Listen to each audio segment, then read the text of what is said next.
Welcome to the Living in Salida podcast, a podcast that offers insights into the charm and reality of living, working, and playing in the small mountain town of Salida, Colorado. I'm your host, Monica McCarthy, a realtor that specializes in buying and selling in the Salida, Colorado area. In addition to helping people buy and sell property here, I love connecting with the wonderful people of our community, learning about their experiences in our town, and sharing these little slices of life in Salida with you. After speaking with numerous people on this podcast and out in the community, I've learned that one way people can make Salida their home is to uncover a need in the community and then fill it. And with me today is a group of wonderful people who did just that. Joe Lobeck, Lexi Lobeck, and Josh Lobeck. Thank you all for being here today. Joe, along with his wife Lexi and brother Josh, are the owners of Elemental 5 located in Poncha Springs. Elemental 5 is an acrobatics studio that blends ninja fitness, parkour, tumbling, and aerial arts with a bold philosophy rooted in the 5 elements.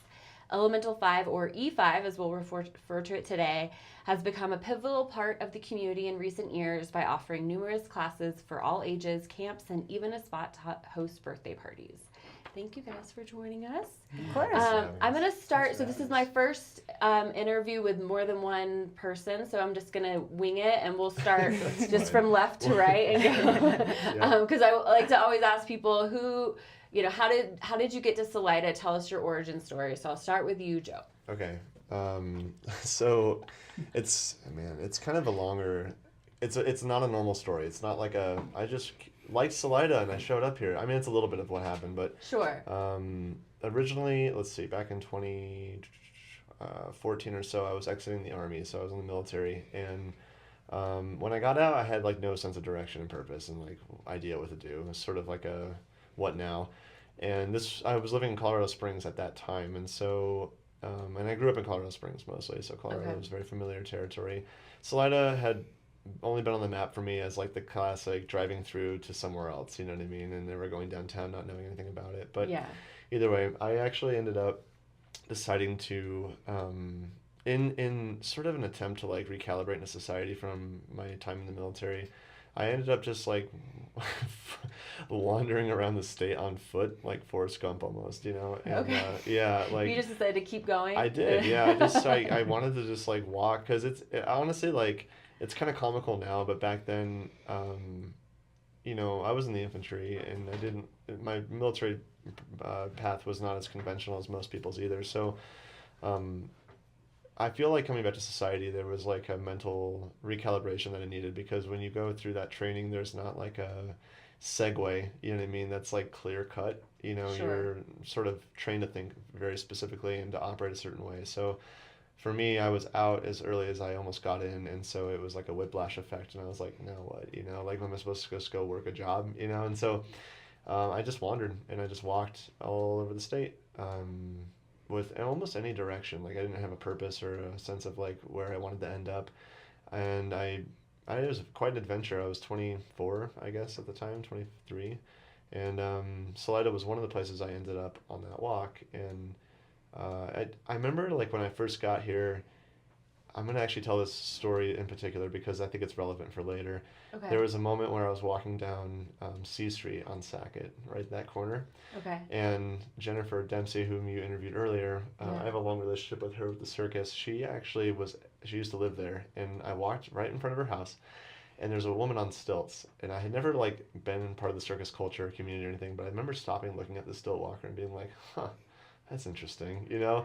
And then I just kept walking. I just was like, it was like a pausing moment in time where I was like, and then I just kept walking. Well, years later, like I ended up leaving Salida, kept wandering, and then after like recalibrating fully and like feeling like I was kind of normalized again back into like a more normal headspace that I was before when I enlisted, I thought about all the places I visited in Colorado and realized that like Salida kind of spoke to me, or like there was fond memories there, and it just felt weird to be in Salida in like a good way. So I ended up just coming back in 2015 in a car, and I classically like was that story of someone who just showed up in their car and was like, no place to live, no job, no nothing. I was just gonna like stay and just figure it out. Yeah, just figure it out, and that I did. And so I ended up meeting Jennifer Dempsey early on in my time here at Shedfest, which is the last farmers market of the year. she was setting up an aerial rig for a performance, and I was like spinning a staff or whatever at the park and just messing around. And then I wandered over to her and I said, "Do you need help setting that thing up? It looks heavy." And she's like, "Oh, that'd be great. Who are you?" And then we started talking. She goes, "Hey, what do you do with that stick?" I was like, "Oh, I just spin it." She goes, "You don't do that in the show?" And I was like, "What are you talking about, lady?" You know? And she's like, "Here, put this on." She threw me in this like gaudy, awful clown outfit, and I was like, "Whatever," like suitable for like an 8-year-old. And I was like, "Okay." And I put it on and I spun the staff. I did some flips, and she's like, "That was amazing! Oh my gosh!" And everyone loved it. "Can you work with kids?" I was like, "Yes, I'm very comfortable working with kids." "Great, you should show up at the Boys and Girls Club and teach kids." I was like, "Cool." I was very yes oriented at that phase of my life. I just said yes to everything, and then. One thing led to another, and somehow my relationship with her just kept deepening, and then she just kept throwing stuff at me. She's kind of like a sink or swim person. Okay. So, anyways, there's more to obviously all that, but that's kind of how I ended up here. And so I just wandered, and then I ended up in staying put, and then I ended up becoming a circus artist. So I love that. What about Salida made you want to come back out of all of the other places in Colorado you did on your walkabout? Honestly, it sounds ridiculous and cheesy, and it is, but like what I did is I went to all the other towns I visited, and I sat in the town, and I sat quietly, and I just mentally went, should I stay? And then I just waited for a yes or no in my mind. Like I just waited to hear like a resounding yes or no, and if it said no, I just trusted that. Because when I was walking and wandering, I didn't really wander with much money or any resources or items, so like I learned to kind of move intuitively and really listen and pay attention to like what felt right. And so there are several towns I went to that was like a no, don't stay, just keep going. I said okay. So when I went and sat by the river here in Salida, I just sat down and I was like, should I stay? And I just remember this feeling inside was like, just stay put, don't go anywhere, just stay. Wow. Stay here. And I was like, okay, and I just trusted that and then stayed put. That's amazing. Yeah. Well, I like that. That's one of the better ones I've heard, actually. I gotta give it to you. I need to write about it, honestly, because like it's a lot of ridiculous things happened that led up to all that. Sure, yeah, I know you're giving us the punctuated version, Yeah, but it's yeah. it's fascinating. I love it. I think Salida does just draw people here. I think that's so. Pretty, Yeah.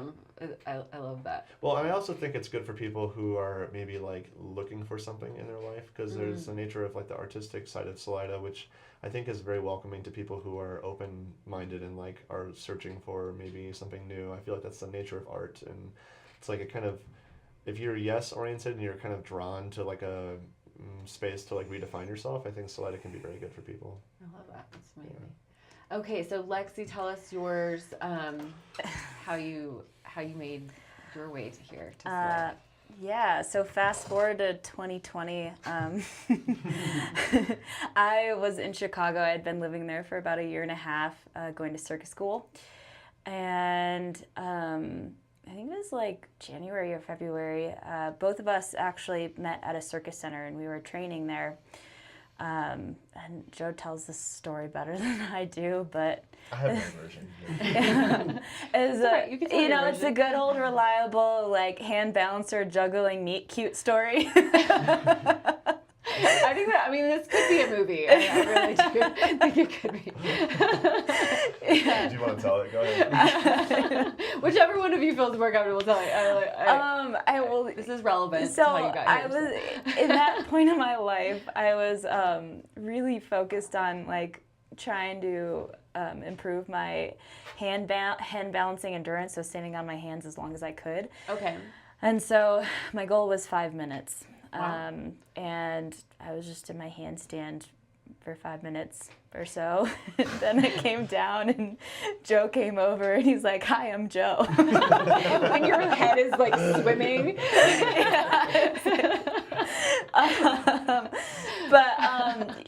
At the time, like both of us actually had like just ended relationships, so we weren't really like, we actually first came together as like a professional partnership, which lasted about like 3 days, and then it quickly turned personal. Wow. When you know, you know. Right? Kind of, yeah. Ironically, our first date ended up being on Valentine's Day. Aww. Weirdly enough, yeah. This is a movie. It really is. And we were actually dating for about 2.5 weeks or so when COVID started shutting down, and for that 2.5 weeks, half the time Joe was actually in a different country. So like we were dating for 2.5 weeks. I had seen him for about a week of that 2.5 weeks, and then COVID hit, and both of us were back in Chicago at that point, and we looked at each other and we were like, we don't want to stay in the city. I was actually working at like one of the like largest Whole Foods at the time, and I just like was seeing people actually fight over food and stuff like that, and like long lines of people trying to cash out like mountains of groceries and carts and stuff like that, and it was just kind of getting uncomfortable in that way. And so Joe's like, do you want to come back to Colorado with me? And I was like, you need to meet my parents first. That's good. Traditional girl. Yeah. So I dragged him all the way to Michigan to spend a weekend with my parents. And then after dating for about 2.5 weeks and some change, I basically followed a man to Colorado. Sure, why not? And I mean, there's like more, there's more nuances in that. I know, yeah. It's like, the world's shutting down. Come with me. I mean, this was a good place to be. I mean, in the whole like considering all the circumstances, it felt like a really grounded decision at the time. Yeah. Stay with Tarzan. Yeah. But yeah, actually, I never looked back really.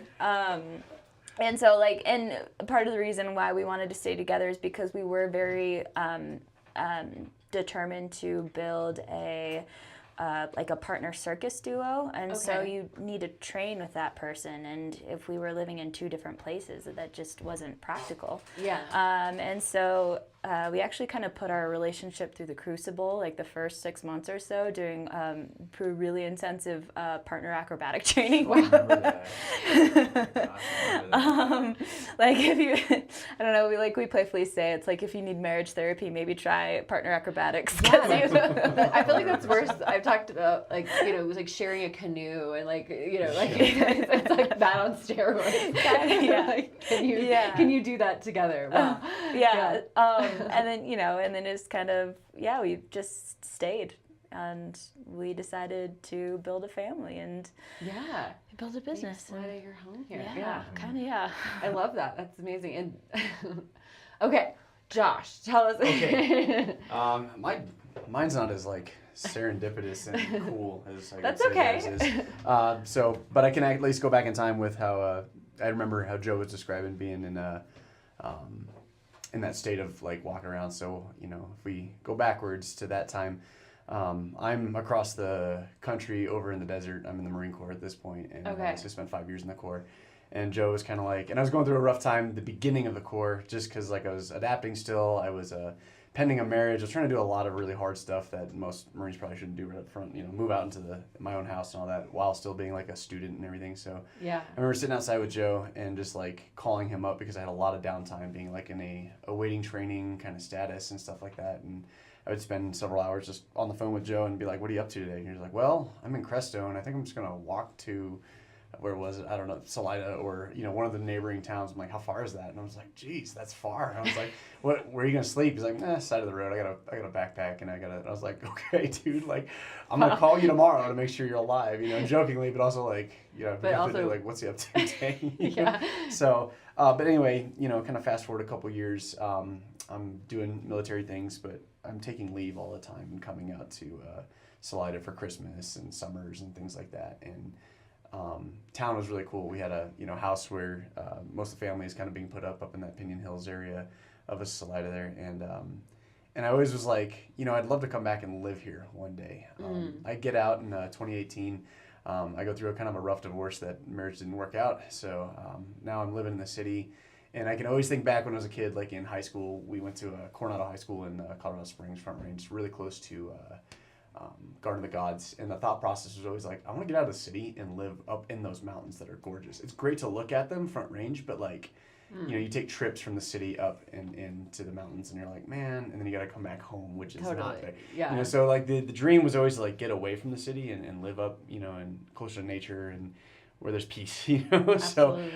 So when I got out of the military, I'm in the Springs. I'm trying to similar with Joe. When you get out of I wasn't infantry. I was a combat arms guy. I shot Stinger missile and deployed once. So you're kind of like bred to be a certain way, and like you're like, okay, how do we plug back in? I jumped right out of military into college, going through a divorce, so really trying to figure out what's going on. That's a lot. Oh yeah, it was a dark time. It was rough, but going through, it spent, I think, about 5 years in the Front Range doing like security, and I was teaching martial arts to kids and adults. Got a long background as a martial artist, and Joe and I were always dreaming and scheming like, hey, how do we build this really cool business? Like where the elements are part of the play. There's martial arts, there's acrobatics, there's all this stuff going on. Now, granted, right now E5 is all acrobatics, but we were still kind of like, okay, how do we do this? And I said, well, it starts with me getting up there probably. It's like, let's figure out the escape plan from the city and get up into the mountains. And I think, 3 years ago, came out here and set up shop. I was pregnant with Felix. Were you? Yeah. Holy Yeah. cow, yeah. Okay. It was about almost 3. Well, I think it was like just before you got pregnant though, because I remember being upstairs and you guys were like, "Hey, guess what?" And I'm like, "Oh, no, boy, what?" you moved here right when I got pregnant with Felix. Okay, yeah. So anyway, we have another relationship now. My fiance and I actually we're getting married in a month here, so really excited. Yeah, that's exciting. We're gonna go elope on top of a Cottonwood Pass, so it's as you do when you live out That's here. right. Yeah, It's it's like when in Rome, Yeah. We're in Salida where we want to live. I love that. So now, been here for the last 2.5 years. It's been nice because a lot of my speed has been very like clean cut haircut, show up on time early, like all this kind of like military isms that are like really like just sewn into my like who I am, and it's like I don't have to do that so much out here if I don't want to. Yeah. And I've been slowly kind of like just releasing a rope on that, like I can have facial hair if I want, if I want to, what I mean, and just chill, I work like a great job landscaping with Salida turf, and pays me well, and it supports me well, along with working at E5 as well. Yeah. And there's days where sometimes there's no work, and I'm like, all right, and I'm just gonna kick back and do some film editing because I can, and we're all set up, and I'm like, oh, here we are. Like, take a look back in time, like that young part of myself was like, dude, you're here. You're in the peaceful mountains that you asked for. Live it. And I'm like, oh man, living at a cool business where like, kids, adults, teens can come in and like learn how to move better in a really sweet community, so that's my story. Pretty simple, No, I love that. Just kind of connected to Joe. Joe and I have always been kind of tethered a little bit by the hip, so we're like, hey, what do we want to do with this and that? How many years apart are you guys? 18 months, so a year and a half. Irish twins, is that what they call it? Yeah, not so, quite. No? You're like, I think technically Irish twins who have to be 12 months apart. Oh, is that what it is? Oh, okay, I thought cool. it was- We're close. I don't know. Yeah, I was- don't know. Did you look it I up or was something? corrected. I was corrected. Were you Oh, corrected? were you? Yeah, Okay, I I'm was not going to corrected. correct You're you like, then. hold on. Because I was like, I have my Joe own and assumptions. Josh are Irish twins, and someone is like, Someone no, hit you with a they're whip. not. It said no. Are they 12 months? I was like, I mean, regardless, their mom very definitely got pregnant, like 2 under 2, like seriously. That's tough. We still play those roles pretty well though. Joe and I have been pretty tight as brothers, and just there's an older and younger brother like dynamic, but not by much, so It's like more like a partnership. Exactly. Yeah, so I guess tell us a little bit. So you had, I guess, early on talks of starting a business. So how did this one here, the Elemental 5 that we've been talking about, come to fruition? Oh, well, yeah, if you want to take some. I was just talking, bro. So grab the Lexi let's see mic. here. So Josh and I grew up as martial artists primarily, and like our discipline and like what we really committed ourselves to. That was what we really focused in on at a young age, and then we got later into acrobatics in our teens, and so like when parkour started to become a thing in the U.S., we were like trying to flip off like those green electrical boxes outside that you probably shouldn't play on. Like that's like our old school style of practice. But regardless, the martial arts we took influenced us in various ways, and one of the ways was we did learn. They were all Japanese grounded martial arts, and so. In the martial art world, depending on the school you go to, you usually get a lot of influence onto like the culture from where it came from and the philosophical history and sometimes the religions that are tied to that and so on and so forth. And the elements that we present through E5 were part of the sort of philosophical grounding of the martial arts we trained through. And you can find those elemental themes like embedded in like certain practices of Buddhism and whatnot. So this is not like something we just made up, you know what I mean? Yeah. So anyways, that was always with us, like mentally, through our training. But then over time, when I was in college, I had studied, before I went in the military, I had studied sports conditioning and health sciences and training like this. And so at our school, one of the things I wanted to offer was like I wanted to create a better fitness program for the students who went there, and so I was like, I wonder if I can take like the elements and blend it with like fitness, you know what I mean? And I just like had that random idea, and so I did entertain that for a while since I was like, I guess I've had the idea since I was about 17 or so, and so it's been with me for half my life. It's a long time idea, and it's like morphed, and like Joe and I will put it in a blender, see how it tastes, be like, needs more strawberries, so like, that doesn't taste good, take that out, start over, So how it kind of came to be in Salida was, I used to work on the Cog Railway in Colorado Springs. It's like this train that goes from the bottom of Pikes Peak to the top. Okay. And I was on this labor crew, and one day, I was telling my buddy who I worked with about this idea, just like the elements and stuff, and he thought it was really cool. And I didn't know this, but he was a graphic designer, and he had done this like on his side, like as a side hustle. And then the next morning, after our conversation, we got to work, and he showed me like a professional portfolio of the logo that we have at our gym right now. That like he like just put it in my hands. He's like, "What do you think of that?" And, like he's like, "That came to my mind when you were talking about it." I was like, "That's so sick, dude." I was like, "Cool, man." And so I just held on to it for a long time, And I was like, when was this? This would have been when I was probably Pre-army, 22 Oh, or wow. 23. Well, Yeah. that's really cool. Yeah, it's so over it's 10 this years little ago. glimpse of your Yep. future. Okay. Very much, yeah. I like Wow. a lot of things in my life happen like that. I think I would like to suggest it happens in everyone's lives, but it's like life gives you little samples sometimes. If you're paying attention, it's like for better or for worse. You know what I mean? But anyways, for me, it's usually been for better. But and you're paying attention. yeah, it's the best we can, right? Yeah. And so, anyways, he puts that in my hands. I'm like, that's really cool. And in that moment, I felt like life, God, nature, whatever people want to call it, kind of like there was like this moment of like, would you take care of this, whatever this is? Like, this is yours to take care of. You know what I mean? And I was like, okay. So I held on to it for years, and I didn't like lean into it hard. I kind of entertained it with different programs throughout the years with different people at different times. When I joined the circus life, it kind of took a back shelf or collected dust for a while. But then later on, whenever COVID happened and Lex and I got together, our circus life was like kind of developing, but at the same time, the industry had flatlined, and so it wasn't like a robust way to go about the world, It's like, Sure. And so things started to shift. And then when we got married and had a kid, I think for me that was the turning point. I remember when our son Felix was born, there was this moment where I was like, oh, like this is like now I'm gonna do the thing I'm gonna do or not. Yeah, and I think similar for me. Sorry. Go ahead, yeah. Yeah, similar for me too. I think when Felix was born, I don't know if you had this experience with having Owen, but like when you actually have the baby Earthside in your arms, like everything, like all of what you thought was important and is actually not, just like totally flatlines. And it's way easier to say no to the things that you want to do and choose the things that you actually do. And so priorities shift, and yeah, like I felt like when we had Felix, our life as we knew it kind of like crumbled. Like we almost like started from ground zero. But in a really brilliant way for us to be able to rebuild it in a way that we wanted to. Yeah. Right.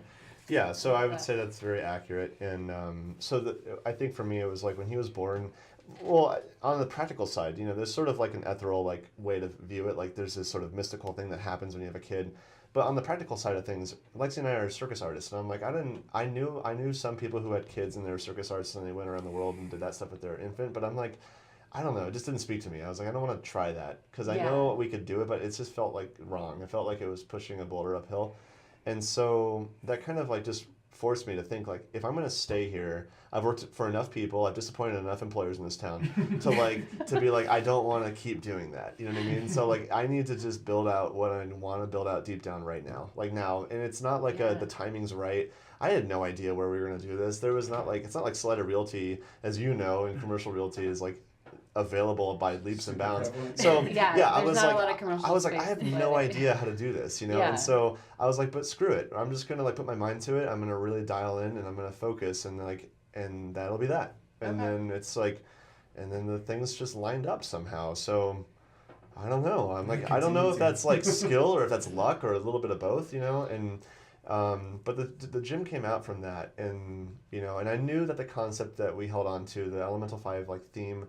I knew our background working with kids, and Josh was in the picture. The timing was right. I was like, we're really good coaches. We know how to work with kids. I know Salida needs this because I've worked with kids a long time here, and I know the market pretty well, and I know the families, and I have a good sense. I had my finger on the pulse here, Yeah. And so I was like, if I do this, it's a risk, but it's not that much of a risk. I was like, I got this if we can figure it out. And so it's also worth it. It's a worthy risk. Yeah, well, and you gotta try. Because a lot of our programming too is mentorship based, and like while I love Salida for its outdoor recreation, the one thing that I personally feel like a lot of the value I take from my life directly stems from the mentorship that I had when I was young. Like I have very clear memories and experiences from people who were adults that properly guided Josh and I from a young age, and I'm like formed me deeply, as like to the person I'm proud to be today. Yeah. And so I was like, I want to be that role for as many other kids as I can. And like, I want to be in that role because I know how important and valuable it can be. That's and life-changing, not in the moment, but in 10 years, a lot of these kids will remember this place in a profound way. And so I just know that to be the case. So boy, some of the kids we're building too right now. We're seeing some serious potential. And I mean, kind of dive into the whole purpose of this is, I mean, we're using acrobatics as like the medium, but the whole purpose is to create resilient and open humans, you know? Yeah. So that's why we're doing it. Yeah. So it's just it's not just they're going and having a good time and then that's it, but it's a lasting impact on their lives. Absolutely. And their values. It's like superhero love ninjas. That's what we're building. That was actually the working title. Well, I have a really close friend from Denver, and actually he's just like, I can't explain Brandon Kelly very well, but like he's like, that's actually directly from him. He's like, dude, he's like, Joe, he's like, you're building a legion of superhero love ninjas, man. He's like all excited. I was like, yes, dude, that is exactly what we're doing. So. That's what the ninja part. I wanted to just give this little anecdote because my son, who's 5.5, goes there and loves it, and he's always asking you like, how do I become a ninja? How are you a ninja? Still asking the question. Yeah. So how do you become a ninja, Joe? Let's talk about that. So, what are ninjas? Well, actually, this is really. Oh, Lexi, hold on. No, I'm leaning in. There's this really cool. This is the one thing that's fun to know as a coach and as someone who's Josh and I are like actually trained like. I'm going to do quote-unquote ninjutsu, which is like, I don't want to go into depth about what that all is, but the point is this. The word nin in Japanese means, like Japanese language has a deeper relationship to words than English. Oftentimes like the words have, I don't know, it's hard to explain, but like the word nin is broken down into two other subwords that are blade or yaiba and kokoro, which is like the spirit of your heart, Okay. And so the word nin basically implies this idea of deep, profound perseverance. And so like ja is a derivative of the word jin in Japanese, which means person. So ninja is like a person who endures or who perseveres under all conditions. Right. And then if you go further with it, like stealth, if we're talking warfare now, we're talking martial arts, stealth being like the hardest thing to do in like a guerrilla warfare setting. It's going to require absolute like impossible perseverance, like to try and get through and be effective at whatever mission, so it's this ultimate idea. Ready? I'm gonna do the philosophical plug here. All right, so this is like something that we don't really disclose like at the gym, because the kids are like, their interest is the flip and the plane. We know that, but like what drives us as coaches and some of the, like what I would call the spirit of the company. Why did we call the company Elemental 5 beyond the fact that like this is a philosophical concept that we were introduced to? Is that if you think about like the word ninja from the standpoint of just like kids love ninjas, you know what I mean? And so there's that. So there's this marketing ploy, right? But nonetheless, like the deeper aspect of this is like, I thought about this a lot when I was building out like the programming. I was like, what really endures? Like what lasts, Like if you want something to last, what's the art here? Like how do you build something that's designed to be resilient? And we found that like if you study the complexity of nature and how it's related to each other, and you actually learn from nature as like a guide, that is the greatest teacher that teaches you the ethos of nin. You know what I mean? So the Elemental 5 concept has like compartmentalized like aspects to it, both physically but also psychologically. So like the elements of earth, water, fire, air, and void. If you wanted it. Yeah, can speak to the human spirit, and not just like in a way that's beyond dogma and things like that, because it's universal. We all know the relationship to fire and water in various ways and these elements, but if you have a nuanced relationship to them through training your body in a disciplined and conscious way, then you can integrate the elemental framework into your body and your mind that allows you to access like your ambitions and your dreams, and like helps you navigate life artistically and masterfully, and that's sort of like what undergirds like the company's ethos and vision. Yeah. And even So- with that, you'd say, Love that.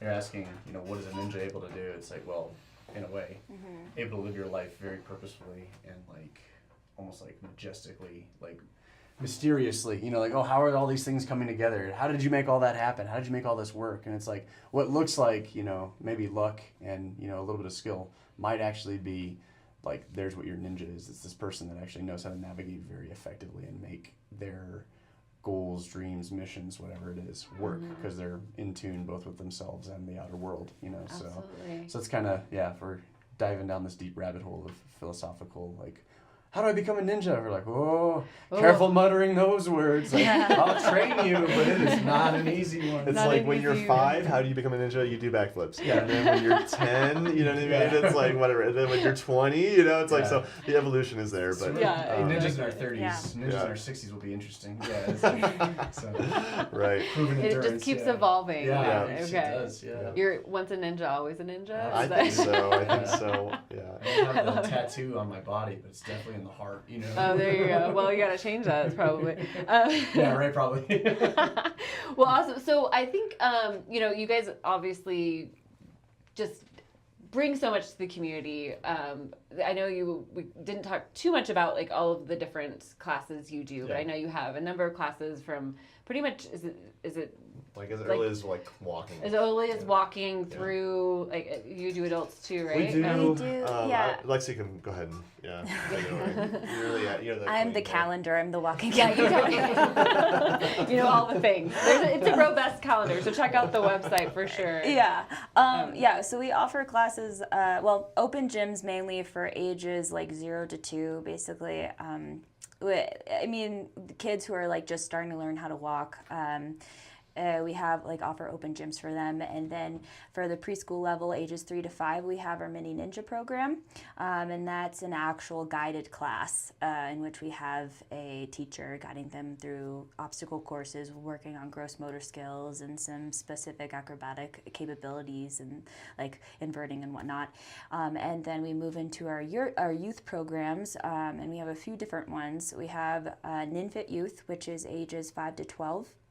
And that's the combination of parkour, acrobatics, and trampoline. Okay. In like all fused into 1 hour, so they basically get to utilize every aspect of the gym in that class. And then we initially started with TNT, but now we are calling it TX3. TNT initially stands for tumbling and trampoline, but we added another T, so it stands for tumbling, trampoline, and tricking. And tricking is basically tumbling, but kind of sideways, like on a diagonal. Okay. Martial art infused acrobatic system, Right. slanting axes and doing strange flips that look really cool. So in a Wow. TX3 program, kids would start learning the foundations of tricking as well as basic strict tumbling skills. Yeah. And then we also offer aerial silks, and so kids learn how to fly and in the air, like in silks, and wrap themselves in knots and that kind of thing.